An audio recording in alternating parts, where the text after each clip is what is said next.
Don't forget to like the video, share your thoughts in the comments section, and subscribe to the channel to stay updated with our latest stories. It all began with a favor, simple, harmless, the kind of thing you agreed to without a second thought. David's voice was casual as he asked if they could watch Nathan's dog, Charlie, for the weekend. Just a few days, nothing major. Eleanor smiled and nodded, not realizing she had just unlocked the first door to something far more complicated. That evening, as she lit lavender candles and tidied up the quiet corners of her home, she felt the usual rhythm of routine settling in. But something shifted the next morning when the doorbell rang. Standing there was Nathan, David's longtime friend, recently divorced, with tired eyes and a grateful smile. Beside him, Charlie's tail wagged eagerly, but it was Nathan's presence that lingered. There was nothing overt, no line crossed, just a warmth in his voice and a pause too long to ignore. Eleanor dismissed it, told herself it was just stress, just nerves. But the moment followed her like a shadow. The favor seemed small, but it cracked open a space in her life she hadn't looked into in years. That's the thing about seemingly minor choices. They rarely feel like turning points until everything begins to unravel in their wake. Nathan hadn't changed much, at least not on the surface. He still had that quiet way about him, that calm, almost disarming energy that made people lean in a little closer when he spoke. But as he stood in the entryway of Eleanor's home, gently guiding Charlie inside with a leash in one hand and a duffel of dog supplies in the other, something felt different. It was in the way his eyes softened when they met hers, lingering just a second longer than expected. It wasn't overt, nothing anyone else would notice, but Eleanor felt it in the pit of her stomach. A subtle tension, a flicker of something unspoken. They exchanged pleasantries, and he thanked her again with such sincere gratitude that it made her chest tighten unexpectedly. And when he smiled, that tired, vulnerable smile, it stirred something buried beneath years of routine and resignation. Nathan had always been part of their orbit, a familiar satellite to the life she and David built. But this moment didn't feel familiar at all. It felt quietly electric. As he turned to leave, Charlie obediently trotting behind, Eleanor stood at the doorway for a while after it closed, her hand still on the knob. She told herself it was just kindness, just appreciation. But deep down, a whisper rose from within her, one she hadn't heard in years. You're still here. You're still a woman who can be noticed. And though she didn't fully understand it then, something inside her had already begun to stir. That night, the house was still. The kind of quiet that hums just beneath the surface. Too soft to notice, too loud to ignore. Eleanor padded into the kitchen in her slippers, the moonlight catching the rim of her glass as she filled it with water. Charlie, curled at the foot of the sofa, let out a sleepy sigh. Everything felt normal and yet, not quite. When her phone buzzed, the screen lighting up in the dark, she didn't expect it to be Nathan. Hope Charlie isn't too much trouble. Thanks again, the message read. Simple. Polite. But something in her chest fluttered as she typed back, not at all. He's a sweetheart. Seconds later, another message came. That's good to hear. I was worried he might miss me too much. Truth is, I already miss him. And our late-night conversations. Eleanor stared at the words, her thumb hovering above the screen. There it was, that undertone, faint but unmistakable. She told herself she was imagining things, overanalyzing, but a warmth crept into her cheeks anyway. Well, I'm sure he'll be excited to see you Monday, she wrote, keeping her tone deliberately neutral. Still, the message settled in her thoughts like a stone in still water, sending ripples through everything she had tried to keep contained. It was harmless, wasn't it? Just a text. Just a friend. But when she turned off the lights and crawled into bed, sleep remained distant. Instead, her mind played those words over and over. Too soft to ignore. The next afternoon brought a quiet that felt almost staged. Too perfectly still.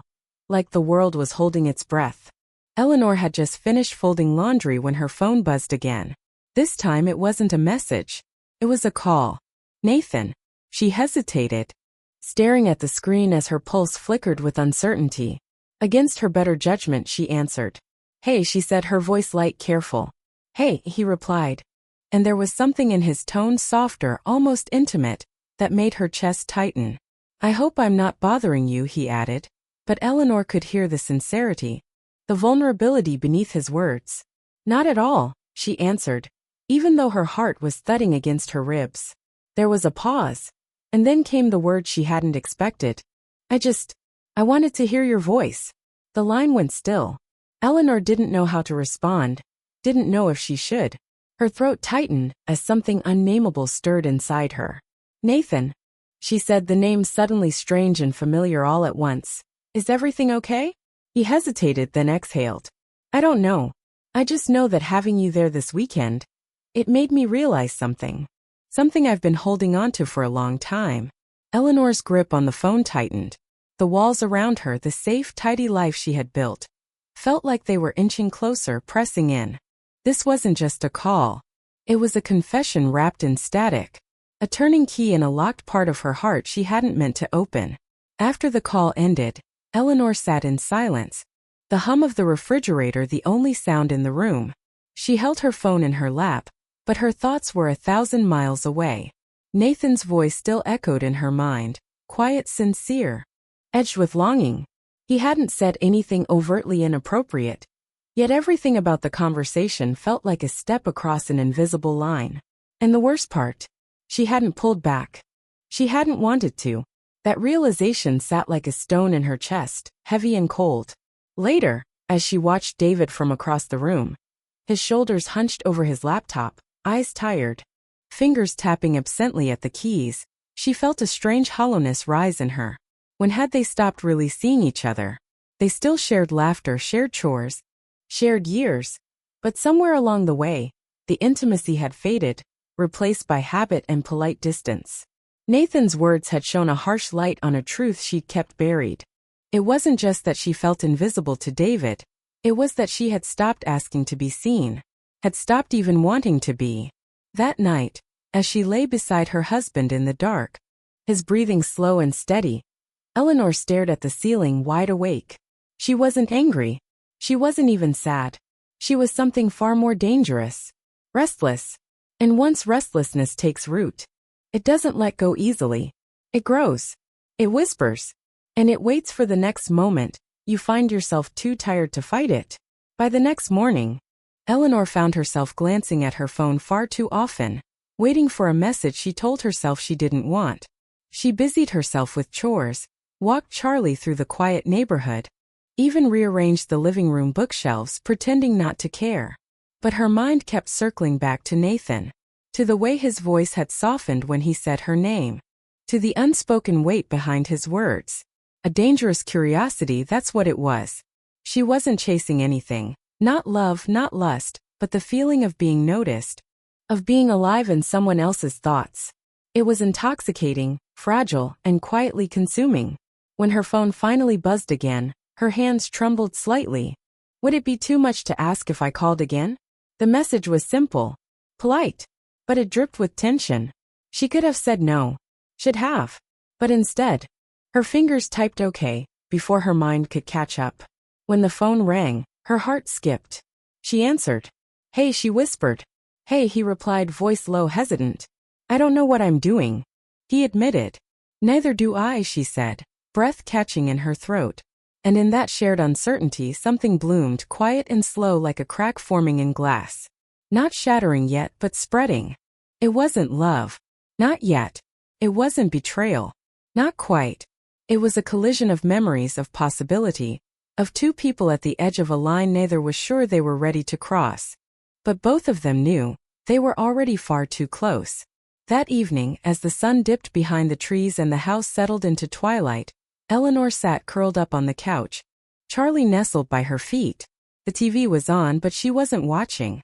Her phone rested on the cushion beside her, and when it lit up again, Nathan, her pulse jumped before she even read the message.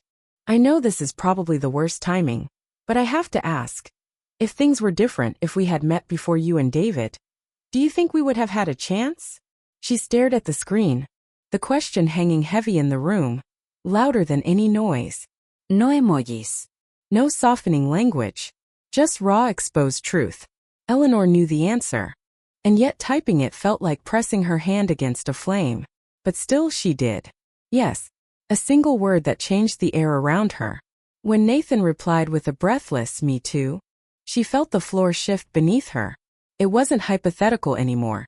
It was a confession threaded with history and timing and all the aching spaces in between. He wasn't asking her to leave. He wasn't even asking her to choose. He was simply telling her what had always been buried beneath politeness and distance. I see you. I always have. And Eleanor, after years of being the strong one, the constant, the quiet heart of the house, realized that somewhere along the way, she had stopped feeling chosen. That was the ache she couldn't ignore. That was the storm beginning to rise. The next day unfolded like a dream Eleanor couldn't quite wake from. She moved through her routines, making the bed, answering emails, feeding Charlie, with the precision of someone going through the motions, while her thoughts swirled in a different realm entirely. She was living two lives now. In one, she was David's dependable wife, the same woman who folded his socks just the way he liked and knew how he took his coffee without asking. In the other, she was someone she barely recognized. A woman whose skin tingled at the memory of Nathan's voice, who checked her phone with anticipation, who felt more awake in those fleeting texts than she had in years of shared dinners and muted conversation. The guilt pressed down on her like a second skin, but it didn't smother the thrill. That was what terrified her most. This wasn't about wanting Nathan, not really. It was about the version of herself that appeared in his presence. Vibrant, seen, alive. And as she looked at David across the kitchen table that evening, his eyes tired, his smile routine, Eleanor felt like an imposter. He trusts me, she thought. He has no idea there's a storm inside me. She wanted to scream, to run, to bury it all. But instead, she smiled and asked about his day, her voice steady, her hands calm. The duality was exhausting. Loving and longing, loyal and lost. And somewhere in between those quiet contradictions, Eleanor realized something had already changed, whether she wanted it to or not. That night, as Eleanor stood at the kitchen sink rinsing dishes beneath warm water, she felt David's presence before she heard his voice. He stepped in, stretching, rubbing sleep from his eyes. "You're up late," he said, grabbing a mug and pouring himself coffee, though it was far too late for it. Eleanor gave a small smile, one that didn't quite reach her eyes. Just couldn't sleep. She turned back to the sink, hoping the moment would pass. But David lingered, watching her.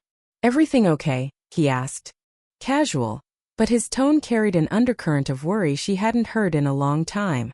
Her grip on the dish tightened. Say yes, she told herself. Say it and mean it. But the words lodged in her throat, thick and dishonest. 'Cause no, everything wasn't okay. She was unraveling quietly, invisibly, beneath the weight of a secret she hadn't meant to carry. It wasn't an affair. Not yet. But it was something just as dangerous. A part of her awakening that she hadn't shared with the man who slept beside her every night. Eleanor swallowed the truth and forced a nod. Just tired. David studied her, his brow furrowing slightly. He didn't press. He never did. And that, she realized, was part of the problem. Somewhere along the line they had stopped asking the hard questions. Stopped looking too closely. And now, standing in the kitchen's soft glow, Eleanor wondered how long you could live beside someone without truly seeing them, or being seen at all. By the following afternoon, Eleanor couldn't take it anymore. The restlessness had bloomed into something sharper. An ache, a pressure beneath her ribs that refused to be ignored. Every glance at her phone felt like a betrayal. Every moment of silence between her and David stretched thinner than the last. So she did the thing she had been avoiding. She picked up her phone and typed the words she wasn't sure she should send. "Can we talk?"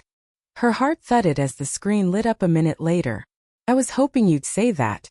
When they spoke, the conversation was soft, careful. Two voices navigating an emotional minefield with trembling steps. "I don't want to hurt you," Nathan said. "I know," Eleanor whispered. "I don't want to hurt David either." But the truth sat between them, undeniable. Neither of them could pretend anymore. Something had shifted. It wasn't about starting an affair. It wasn't about leaving anyone. It was about feeling and the terrifying honesty that came with it. "I just needed you to know," Nathan said, "that in another life, if things had been different, I wouldn't have let you go unnoticed." Eleanor closed her eyes, those words pressing into her like a memory of something she'd never had but somehow missed. She didn't respond right away. She didn't have to. The silence was its own kind of confession. In that moment, standing at the edge of two futures, Eleanor understood. The heart doesn't always wait for permission to want more. That night, as the house fell into its usual hush, Eleanor sat alone at the kitchen table, the glow of her phone casting soft light across her face. Her mind was a tangled braid of emotion, longing, guilt, clarity, and something she hadn't felt in years, agency. The final message from Nathan still lingered on the screen. Then don't be afraid to ask for it. Not love. Not an affair. Just the right to want more. And suddenly Eleanor understood it was never really about Nathan. It was about everything she had silenced in herself. The years she spent folding into roles, wife, mother, caretaker, until the edges of who she truly was began to blur. Nathan had simply held up a mirror, and in it, she saw not temptation but remembrance. Of desire, of identity, of self. She put down the phone and walked into the living room, where David sat reading, glasses slipping down his nose. For a long moment, she simply watched him. The man she had chosen. The man who had stood beside her through decades of life. And yet, how long had it been since she really talked to him? Since she asked for more than routine? With her heart thudding softly, Eleanor sat beside him, her voice calm but certain. David, can I tell you something? He looked up, surprised. Of course. And in that breath, she stepped away from the edge of someone else's world and back into her own. Ready, finally, to ask for the life she had nearly forgotten she deserved. In today's fast-paced, hyper-connected world, it's easy to lose ourselves in routines, fulfilling roles without ever checking in on who we truly are beneath them. Eleanor's story is a powerful reminder that emotional neglect doesn't always come from others. Sometimes it comes from within, when we stop asking for what we need. Don't wait for restlessness or someone else's attention to awaken your voice. Speak up. Reflect. Reconnect. With your partner, with yourself, with the parts of you that crave more than just comfort. Love doesn't fade overnight, but it can quietly dim without honesty, presence, and the courage to ask for more.